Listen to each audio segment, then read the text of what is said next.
대통령이 이 중국과의 관계가 심각하게 훼손이 됐다면서 2단계 무역 합의를 생각하지 않는다라고 입장을 내놓기도 했습니다. 이런 상황에서 시진핑은 또 어떤 의견들을 내놓을지 상당히 궁금해지는 상황인데 지금 이 시진핑 주석의 이 거취부터 좀 체크를 해봐야 될 것 같은데요. 네네. 어떤 상황인가요? 결국 그 트럼프 대통령은 뭐 코로나 또 남중국해 홍콩 문제 이것 때문에 중국하고 2차 무역 협상을 제대로 진행하지 않을 것이다.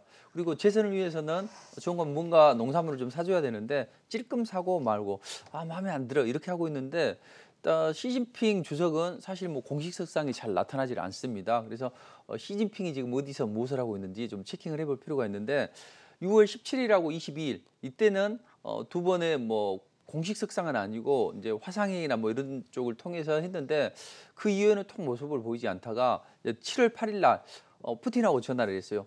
이번에 장기 집권 할 수 있는 토대를 마련하셨습니다. 축하드립니다. 서로 통화하면서 뭐 덕담으로 푸틴도 그런 이야기를 했겠죠. 그래 우리 외부 세력들한테 대응을 잘해서 우리 한번 잘 살아보자. 뭐 이런 이야기를 서로 했겠죠. 자 이런 식으로 뭐 시진핑 같은 경우에는 공식 석상에 잘 나타나질 않아요. 근데 나머지 상무위원들 6인들 있죠. 이 사람들도 잘 나타나지가 않는다는 거죠. 그래서 이 사람들이 왜 안 나타나냐 이제 이런 관점에서 보면 그 얼마 전에 6월 한 11일 정도 이후에 이제 공식 석상이 잘 안 나타나거든요. 이때가 베이징에서 코로나가 확산됩니다. 그 중나나이라고 이 집권층이 집단으로 거주하는 지역이 있거든요. 이 지역에서 2.5km 떨어진 지역, 이 지역 아파트에서 이게 발생했다는 거죠. 그러면 2003년도 사스 때 우리 베이징 중나나이가 뚫렸지 않냐. 그때 보면 상당히 그 지키는 사람들도 있었지만 여기를 떠나는 그런 원로들도 있었거든요. 뭐 이제 그때 당시에 대책팀을 A팀, B팀으로 나눠서 후진타오나 아니면 원자보 이런 분들은 베이징에 남아 있고 나머지 뭐 정치공이나 이런 원로들은 베이징을 떠나서 은신처로 은신을 했거든요. 자 그렇기 때문에 이번에도 이 상무위원들이 그런 움직임 때문에 좀 은신을 했지 않냐 이제 이런 이야기가 나오고 있습니다. 근데 지금 베이징 감염 사실을 보면 그 네. 나흘째 사실상 뭐 확진자가 제로 수준이거든요. 그럼 어느 정도 자기들이 이제 내부적으로 뭐 더 있는 걸 이 통계 마사지를 통해서 숫자를 줄였는지는 모르겠지만 지금은 뭐 종식 상태에 뭐 접어들고 있다 이렇게 판단을 해도 될 것 같아요. 그럼에도 불구하고 시진핑이나 상무위원들 공식 석상에 나타나지 않고 있습니다. 왜 이분들이 나타나지 않을까? 이런 관점을 우리가 잘 체킹을 해볼 필요가 있는 거죠. 그렇군요. 이 가운데 중국 안에서 또 다양한 이슈들이 주목을 받고 있는 그런 상황입니다. 얼마 전에는 또 이 장기 이식 개정안이 논란이 되기도 했는데 구체적으로 좀 어떤 내용인지 왜 논란이 됐는지 살펴봐야 될 것 같아요. 그렇죠. 갑자기 뜬금포로 네. 지금 코로나 방역에 총력을 기울여야 되는데 중국 이건희에서 2일 날 장기 적출에 대해서 뭐 조례를 개정하고 공론화를 진행을 하고 있습니다. 그 개정안 보면 일단 본인의 동의 없이 장기 적출을 금지한다. 그리고 생전에 장기 동의를 안 했는데 그 사람들 사후에 죽어서 장기 적출하는 것도 금지한다. 특히나 이제 세 번째가 중요한데 18세 미만의 국민에 대해서는 어떤 경우를 막론하고 뭐 사전 동의를 했던 어떻든 장기 적출에 대해서 하면 안 된다. 이런 세 가지 것에 대해서 위반을 하게 되면 형사처벌을 하겠다. 이게 중국 이건희 입장이거든요. 네. 근데 사실 이 중국에서 이제 장기 적출 문제가 과거에부터 계속적으로 이런 이야기가 회자가 되었습니다. 과거에는 설마 했는데 이제 요즘에는 그런 이야기가 나오고 있죠. 이걸 최초로 퍼뜨린 사람이 N이라는 사람이에요. 2006년도에 이제 했는데 서방 세계에서 그 이야기를 이제 이야기했는데 이 사람이 군의관 아내인데 자기가 그 실상을 보고 충격을 받은 거죠. 이걸 서방 세계에 알려야 되겠다. 그래서 이제 이야기를 했는데 그때 이제 국제 단체들이 여러 군데에서 조사를 했어요. 그랬더니 뭐 장정훈, 저유융캉, 뭐 또 보시라이 이런 사람들이 주도적으로 그런 역할을 했고, 그다음 이번에 이제 그 후진타오 뭐 지나고 나서 시진핑이 집권을 했잖아요. 근데 후진타오부터 시작을 해서 이 시진핑 때 장쩌민 때부터 그게 있었는데 실제로 그런 일이 있었는지 조사를 해봤다고 해요. 근데 뭐 특별하게 조사한 내용에 대해서 뭐 징계를 하거나 뭐 이런 부분은 없이 그냥 제재 없이 넘어갔습니다. 근데 이번에 이제 개정안이 나왔는데 아까 세 가지 정도라고 보셨잖아요. 근데 첫 번째, 두 번째. 그러니까 본인의 동의 없이 장기 이식을 하거나 그냥 산 사람 그냥 잡아다가 장기 이식을 하거나 아니면 자기가 동의는 했지만 사후에 장기 이식하는 부분에 대해서도 우리가 형사처벌한다 이 이야기를 했거든요. 이건 뭐냐면 중국에서 지금 장기 절도가 횡행하고 있다고 합니다. 한 몇 년 전이었던가요? 우리나라 그 뭐 간이나 신장 안 좋은 분들이 중국에 넘어가서 뭐 이렇게 많이 이식을 받았었거든요. 왜냐하면 돈어가 많이 없기 때문에 중국에 많이 했는데 그걸로 이제 돈을 벌기도 하고 중국 공산당이 그랬다는 이야기도 있고 또 이 장기 밀매 조직단이 그렇게 했다는 이야기도 있습니다. 근데 이것은 이제 크게 문제가 아닌 것 같아요. 근데 제가 좀 중요하게 생각한 부분은 18세 미만의 국민에 대해서 생체 장기 이식을 하게 되면 형사처벌을 받는다. 그럼 이제 이렇게 생각할 수 있잖아요. 만약에 18세 미만이면 네. 그 사람들한테 형사처벌하면 만약에 18세 이상은 뭐 괜찮다는 이야기냐 뭐 이런 이야기가 중국에서 지금 뭐 여론이 좀 약간 좀 들끓고 있는 그런 상황입니다. 그래서 뭔가 있지 않냐 이제 이 부분에 대해서 탕징이야라는 이제 시사 평론가가 그런 이야기를 했어요. 야 이것은 뭔가 장점인계에서부터 이 장기 이식이 시작이 됐는데 이 장점인계에서 가장 두려워하는 그런 변두리를 지적을 하면서 지금 얼마 전에 그 슐리즌이나 멍진주라는 사람을 구금을 하고 그런 일이 있었잖아요. 근데 태자장 내에서도 야 시진핑 뭐 이번에 대응하는 거 보니까 전혀 잘 안 되네 해서 뭐 바꿔보자 뭐 이런 이야기가 내부적으로 뭐 오갔다고 그런 이야기 이제 설이 있거든요. 그만큼 상당히 좀 시진핑의 안위가 예전보다는 좀 공고하지는 못하다는 이야기죠. 그래서 만약에 이번에 장점인계가 아직까지도 뭐 많은 부를 축적을 하고 있거든요. 이 사람들이 흔들어서 뭐 쿠데타나 뭐 기타 이런 것들을 일으키는 것은 꿈도 꾸지 마라 이런 메시지 전달하는 거 아닌가 뭐 이런 이야기를 하고 있는데 정리해 보면 지금 최근에 코로나 확산세 때문에 뭐 베이징에서 피신했다고 한다 하더라도 네. 지금 코로나가 지금 안정이 되고 있고 베이징에서 그럼에도 불구하고 갑자기 상무위원들 7인이 공식 선상에 잘 나타나지 않고 뜬금없이 이렇게 조례를 개정해서 장기 이식법에 대해서 강한 형사처벌을 한다는 것은 뭔가 이 사람들도 뭐 위협을 감지를 하고 지금 여기를 좀 베이징을 떠나 있는 거 아닌가 이런 쪽으로 탕징이라는 사람은 이제 분석을 하고 있는 거죠. 내부적인 정치 상황도 굉장히 만만치가 않은 중국 내 상황인 것 같은데요.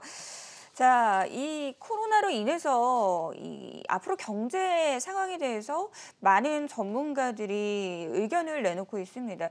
일단 뭐 미국 연준 내에서도 앞으로의 경제 상황에 대해서 이견이 있을 만큼 굉장히 불확실성이 큰 상황인데요. 그런데 이 시진핑의 경제 책사라고 할 수 있는 이 류허 부총리가 앞으로 중국 경제에 대해서 나름의 장밋빛 전망을 내놨더라고요. 네. 이게 좀 어떤 시각에서 이렇게 본 건지 궁금해요.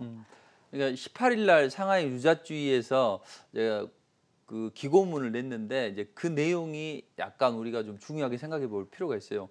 사실 이 부분이 국내 언론에는 잘 알려지지 않았거든요. 물론 우리 국내에서도 굵직굵직한 일이 있었기 때문에 뭐 이 부분이 회자가 안 되고 있지만 이게 너무 좀 회자가 안 되고 있고 이 부분은 우리가 좀 중요하게 생각해 봐야 된다. 근데 이제 기고문 내용을 한번 보면 우리는 여전히 경제 하방 압력이 좀 시달리고 있다. 근데 형세는 좋은 방향으로 전환되고 있는데 우리가 국내 순환 위주로 진행을 하면서 국내와 국제 이 쌍순환 발전을 좀 형성해 가보자 뭐 이런 논조로 이제 이야기를 했어요. 근데 제가 보기에는 아까 우리 MC님이 말씀하신 것처럼 장밋빛 청사진을 분명히 내비친 건 해요. 야, 네. 우리가 대단하지 않냐?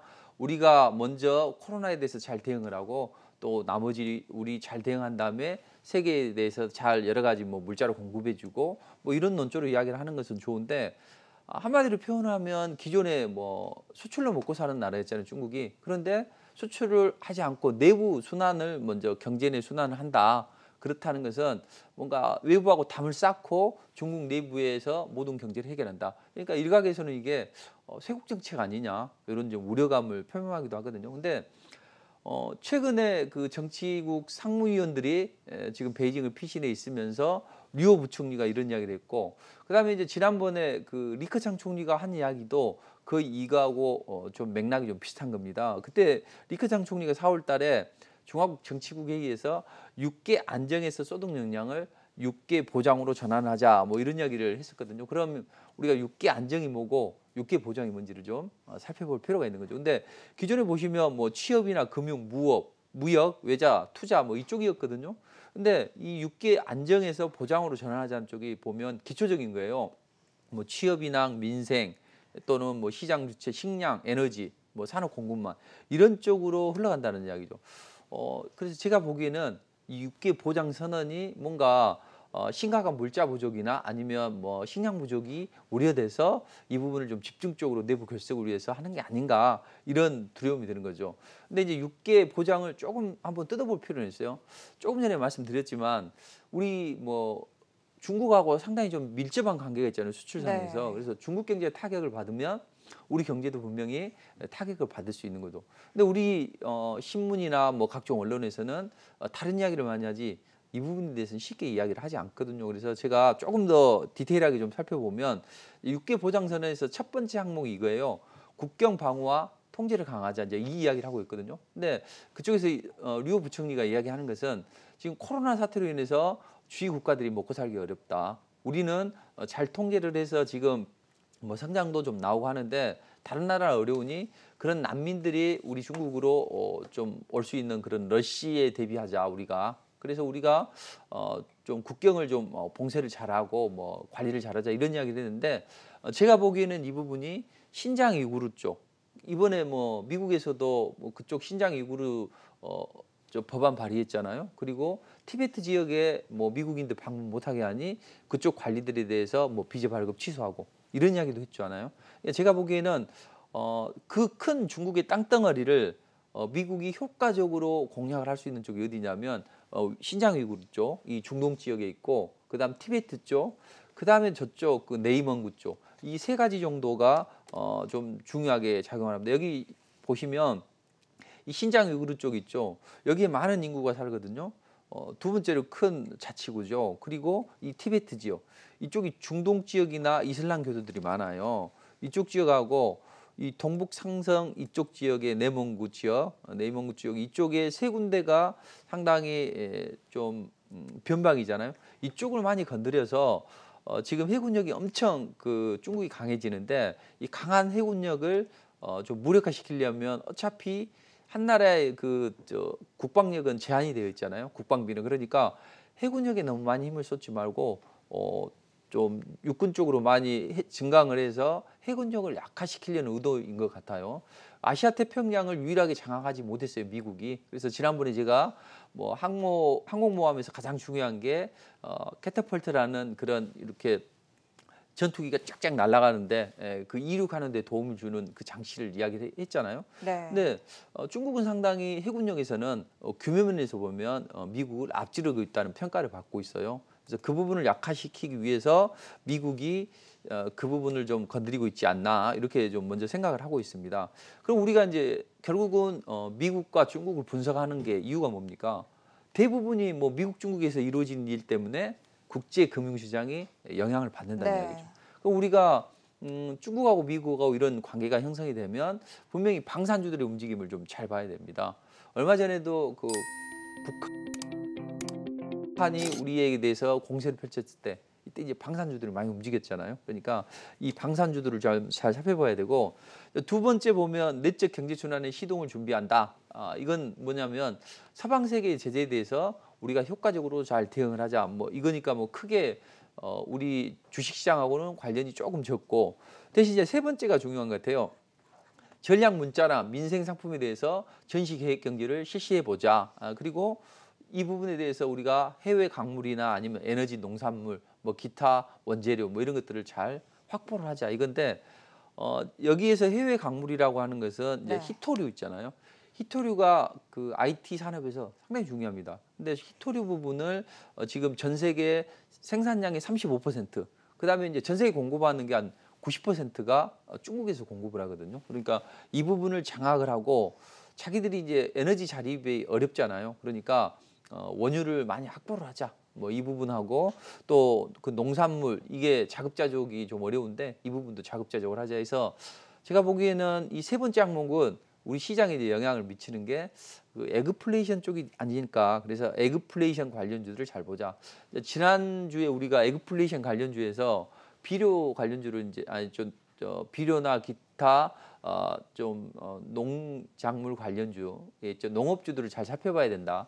대북주하고 같이 연계돼 있으니까 그 말씀 드렸는데 역시나 앞으로도 또 눌림목을 준다면 앞으로 또 우리가 좀 주의 깊게 살펴봐야 됩니다. 그리고 나머지 항목들은 뭐 가까운 곳에 뭐 채소도 심고 과일도 심고 또 뭐 기업을 동원해서 위기에 대처하자 뭐 또 각 가정에서 이런 부분을 알고 잘 대응을 하자 뭐 이 정도니까 나머지 것은 뭐 크게 생각하지 않으셔도 되지만 이런 몇 가지가 중요한 영향이 좀 미칠 수 있고 네. 우리가 좀 이 부분을 좀 잘 체킹을 해봐야 됩니다. 그래서 중국에서는 지금 뭐 과수 재배 농가한테 야 앞으로 그거 하지 말고 식량이 좀 부족할 수 있으니 벼농사나 이런 쪽으로 좀 하자. 그리고 지금 밖에 있는 사람들 다 빨리빨리 들어와서 우리 뭐 이 내부 운동에 좀 동참을 하자. 이렇게 해서 비자 발급도 제한하고 뭐 회수도 하고 여권도 회수도 하고 이런 식으로 좀 전개를 하고 있는데 류 부총리가 이렇게 강하게 이야기를 하는 것은 내부 결석을 이야기하는 것은 뭔가 상당히 좀 어려운 상황이 됐고 뭔가를 많이 좀 준비한 듯한 그런 움직임이 나오고 있는 거죠. 그러니까 서방 세계의 제재나 미국과의 한판에 대비하는 그런 포석이지 않을까 이렇게 생각을 해보고 있습니다. 네. 우리나라 언론에서는 주목을 하지 않고 있지만 지금 중국 내 상황에 대해서 눈여겨서 지켜볼 필요가 있다는 부분 강조해서 말씀을 해주셨어요. 이를 투자 아이디어로 활용을 해본다면 방산주라든지 에그플레이션 관련주 좀 유망해 보인다라는 조언까지 해주셨습니다. 자, 중국과 미국의 갈등이 지속되고 있는 그런 상황입니다. 트럼프 대통령 그리고 미국 쪽은 계속해서 센 발언들을 내놓고 있는데 최근 들어 중국은 좀 한 발 뺀 느낌이랄까요? 이 왕이 외교부장이 여전히 미중 관계가 우호적으로 개선될 여지를 좀 지켜보고 있다라는 발언을 내놨습니다. 한 발 뺐다고 봐야 되는 거, 이걸 어떻게 해석해야 되는 거죠? 어, 앞에서는 화친으로 대응을 하고 뒤에서는 네. 뭔가 또 준비를 하고 있는 그런 움직임으로 보여집니다. 왕의 예부증이 얼마 전에 중국은 미국에 도전할 의사는 전혀 없다. 어, 다만 당신들이 자꾸 뭐 자치구에 대해서 뭐 간섭을 하고 이런 내정 간섭을 하는 부분은 우리 주권을 지키는 측면에서 달갑지 않다, 원하지 않는다 이렇게 이야기를 하고 또 요즘에 뭐 저 무역 문제 가지고 뭐 우리를 지나치게 공략을 하는 것은 뭔가 다른 나라하고 형평성이 좀 맞지 않는 거 아니냐 이제 이런 부분을 좀 거부한다 이런 정도의 이야기를 했거든요. 근데 그 왕의 외교부장은 이제 외교적인 책사니까 그런 대응을 하는 건 당연하다고 보여져요. 근데 이 류호 부총리가 하는 거 보면 상당히 우리가 주의 깊게 살펴봐야 된다는 거죠. 경제에 대한 순환경책에 대해서 이야기를 하는 건데 제가 보기에는 앞으로 미중 간의 관계가 좋지는 않아요. 뭐 아까 우리 MC님 말씀하신 것처럼 지금 트럼프 대통령이 미중 간의 2차 무역 협상에 대해서 전개할 거냐? 그러니까 옛날에는 한다고 했다가 지금은 뭐 그럴 생각이 전혀 네. 없다. 이런 이야기를 했잖아요. 자, 이 부분을 보면 상당히 좀 미중 간에는 좀 틀어져 있다고 보시면 돼요. 틀어져 있고 중국도 앞에서는 미국이 때리기 전에 많은 준비를 지금 물밑에서는 진행을 하고 있는 것 같습니다. 그래서 각종 이제 뭐 영국이나 뭐 기타 국가들에 대해서 뭐 장기 적출에 대해서도 뭐 이야기를 했거든요. 그리고 또 좀 홍콩 문제에 대해서도 이야기를 하고 이런 서방들의 제재가 본격화될 수가 있습니다. 그리고 미국이 본격적으로 이제 중국 때리기에 나설 수도 있어요. 그래서 뭔가 이런 결사항쟁의 의도가 내포되어 있는 거 아닌가. 밖으로는 미국에 대해서는 백기투항을 하는데 내부적으로 보면 결사항전의 의지를 지금 다지고 있는 것으로 보여진다.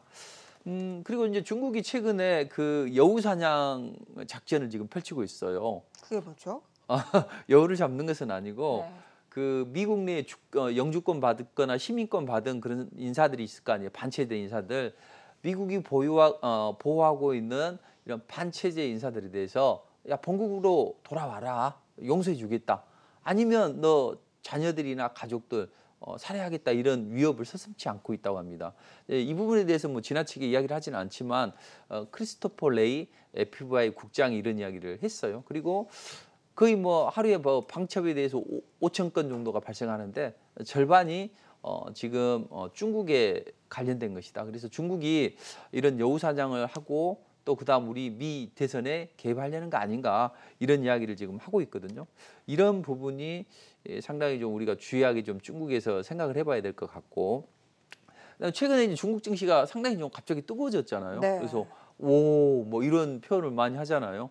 그러니까 중국이 미국도 아니고 중국이 이런 이야기를 하는데 이제 두 가지로 생각해 볼 필요가 있을 것 같아요.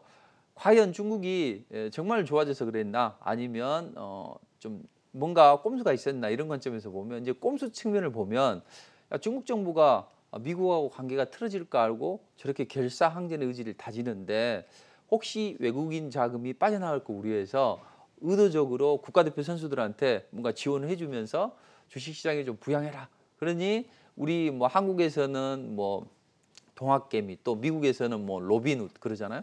중국도 개인 투자자들이 많이 샀어요. 그래서 그 부분이 가미가 되면서 올라갔느냐 이런 측면이 하나 있고 또 하나는 자연 발생적으로 올라간다는 거죠. 자, 물은 위에서 아래로 떨어지잖아요. 금융시장에서는 수익률을 쫓아갑니다, 돈이.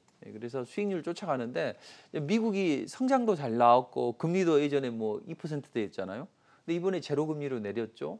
성장률도 봤더니 이번에 뭐 한 5% 이상 마이너스가 될 것이다. 근데 중국은 어때요? 한 5% 이상은 뭐 성장률이 나오고 지금 10년물 국고채 금리를 보더라도 중국은 3.1% 정도 되거든요. 그래서 앞으로 5개월간은 더 높이 형성이 될 것이다.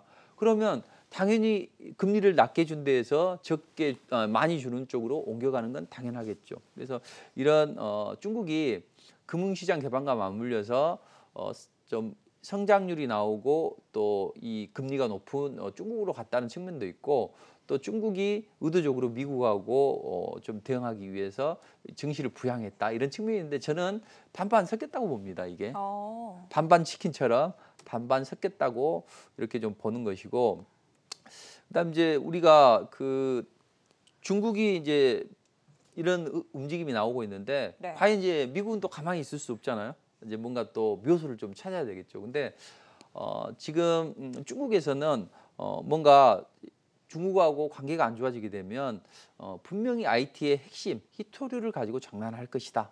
지금 이런 이야기를 하면서 히토류 찾기에 혈안이 되어 있다고 합니다. 근데 사실은 히토류 찾아서 이 공급망 안정하는데 한 10년 정도가 걸린다고 해요. 미국 자체적으로 보고서를 보면. 그래서 이 부분이 만약에 문제가 되면 히토류 관련주들의 움직임도 좀 잘 봐야 되는 측면이 있고요. 또 하나는 그 자국민들의 그 개인정보 유출을 보호를 위해서 SNS 쪽을 많이 차단하는 것 같아요. 중국의 그 앱 있죠, 틱톡 이 부분도 많이 차단하고 있거든요. 그래서 대선 개입할 걸 대비하기 위해서 이쪽을 좀 차단하는 것 같고, 그다음 중국이 자꾸 미국 말 안 듣고 농산물 안 사주면 미국이 먼저 때릴 수 있는 부분이 신장 위구르 쪽하고 티베트, 내이몽고 쪽 이쪽으로 해서 뭔가 제재를 좀 가하지 않을까 이런 생각이 드는 것이고요. 지금 이미 이제 그 중요한 건 하나는 여기 보시면 아시겠지만 이 미국이 항모 전단이거든요. 네. 6년 만에 항모 전단 두 척이 동원이 돼서 남중국해에서 훈련을 했어요. 이게 중국이 훈련을 하니까 맞불을 놓은 거거든요. 이미 신냉전은 시작됐다 이렇게 보는 시각도 많이 있습니다. 그래서 우리가 신냉전 시대에 돌입을 하기 때문에 이 방산주들의 움직임도 우리가 좀 잘 살펴봐야 된다 이렇게 보시면 되고, 하나 이제 금융 쪽으로 제재를 간다면 이제 달러 폐기제를 약화시킬 수 있는 방법을 연구를 하는 것 같아요. 어차피 지금 홍콩에서는 한 미국 달러에 대비해서 홍콩 달러가 7.8에서 7.85 사이에서 홍콩 달러가 묶여 있거든요. 이 부분을 약화시킬 수 있는 방법인데 미국에서는 그 중국 은행들이 좀 달러를 많이 보유하지 못하게 제재를 좀 가할 것 같아요. 좀 그러면 이 중국의 뭐 HBC나 스탠다드 차타트나 뭐 이런 은행들이 발권력이 있거든요. 근데 발권을 하면서 이 사람들이 금융관리국이 있다. 그만큼의 달러를 예치를 해야 되거든요. 그러니까 당연히 달러가 부족하게 되면 발권력이 약화되고 그러면 당연히 홍콩 달러는 좀 약화되겠죠. 그러면서 뭐 달러로 교체하는 수요가 늘어나면서 해외 유출이 될 수 있는 부분이고 자기들은 이만큼의 우리가 4,424억 달러에 이걸 가지고 있다. 그러니까 미국이 뭐 이런 달러 폐기제를 약화시키려고 해도 우리는 버텨낼 수 있다고 하지만 제가 보기에는 이건 과한 자신감인 것 같고 네. 이런 문제로 인해서 서로 치고받고 하면서 미중 간의 관계가 당분간은 좀 경색이 되지 않을까 이렇게 보고 있습니다. 신냉전 시대는 이미 시작됐다라고 보는 시각도 있습니다. 피할 수 없다면 이를 기회로 활용하는 전략이 필요할 것 같은데요. 히토로 관련주를 비롯해서 이 미중 간의 갈등에 따라 수혜가 예상되는 업종들 몇 업종 얘기를 해주셨으니까요. 투자에 참고해 보시면 도움 되실 것 같습니다. 자, 마지막으로 다음 주 투자 전략 세워보도록 하겠습니다. 다음 주 시장 어떻게 대비하면 좋을까요? 지난주하고 똑같습니다. 지난주에 미증시가 꺼져가는 불씨를 살려놨기 때문에 이번 주까지는 괜찮다고 말씀드렸는데 다음 주에도 똑같은 연상전선에 보시면 됩니다. 분명히 지금은 코로나 백신이나 치료에 대한 기대감, 개발에 대한 기대감, 연준의 힘, 뭐 이런 부분으로 지금 올라가고 있거든요. 이번에 시장이 약간 안 좋으니 또 백신 이야기 나오잖아요. 렘데시비르. 자, 앞으로도 계속 이런 움직임이 나오니까 다음 주에도 특별하게 뭐 미국 시장에 대해서 걱정을 하지 않으셔도 된다. 다만 정말로 코로나가 확산세가 좀 가속화되거나 아니면 연준이 지금 레포 시장이나 아니면 통화 수합에서 약간 좀 축소를 하는 움직임이 나오거든요. 자산 축소 이 부분이 본격화되는가를 좀 체크하시면 되겠고 우리 시장에는 뭐 외국인들은 어차피 환율 수준이 낮기 때문에 대량 매도로 나오지는 않지만 그래도 매도가 조금씩 나온다는 거죠. 이제 이 부분은 SK 바이오팜 때문에 SK 바이오팜 락 걸린 물량 뭐 좀 락 걸리지 않는 물량 차익 실현하고 그거 살려고 했던 물량 못 사서 그냥 또 좀 전환하고 그런 측면이 있으니까 뭐 크게 외국인들의 이건 걱정 안 해도 될 것 같습니다. 대신 금융투자 쪽의 대량 매도 이 부분은 항상 좀 신경을 좀 써야 돼요. 그래서 우리가 예전에는 제가 삼성전자에 대해서 SK 하이닉스에 대해서 안 좋게 이야기를 했지만 네. 지금은 빠지면 매수해도 된다. 오. 2030.